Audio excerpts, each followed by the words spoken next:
Okay, just relax. Take a deep breath.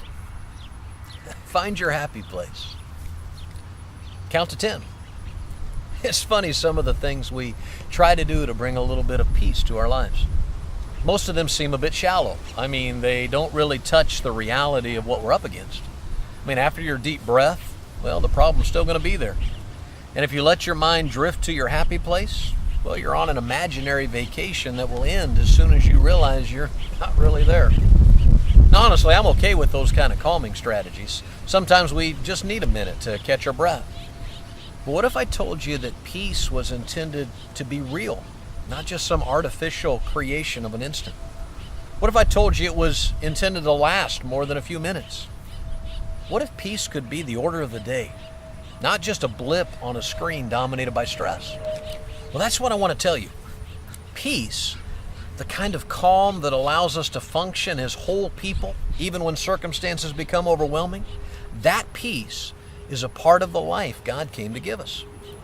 In the Bible, peace is often set against the backdrop of a storm. That's a good fit, because that's when peace really becomes an issue. You see, there are many definitions of peace. One is, of course, the absence of war or conflict. In those moments, peace exists because, well, there's nothing to keep it from existing. Calm comes from the outside, from a lack of attack. That sounds good, doesn't it? I've not experienced war firsthand, but I can imagine that when the bombs stop dropping, well, that's got to be quite a relief. Peace is also something that is negotiated. In this definition, terms are met, and peace is the result. We'll talk a bit about that later, because that definition has a strong connection to the gift of God's peace that He wants us to operate with. But perhaps the most compelling peace is that which is maintained in spite of the storms or the dropping bombs. This kind of peace comes from within, and it can somehow coexist with troubling times. This kind of peace isn't dependent on the problems ending or being solved.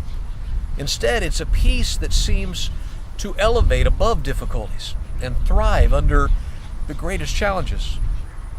Wow, do you have that kind of peace? Most of us seem to target that first definition. I mean, if we could just make the noise stop, if we could just shut down the onslaught of difficulty, if we could just get some peace.